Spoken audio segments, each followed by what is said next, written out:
या निमित्ताने सगळ्यांना मला सांगायचे की आपण जरा विखुरले आहोत असं वाटल्यानंतर मराठी द्रोही हे पुन्हा एकदा डोकं वर काढतात आणि हे डोकं काल आपण चेपलेलं आहे, चिरडून टाकले.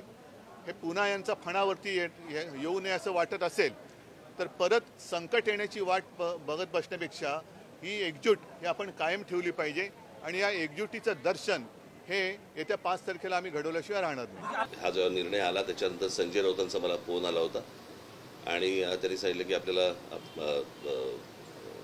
काय करायचं पुढे. म्हटलं आपल्याला मोर्चा तर रद्द करायला लागेल आता.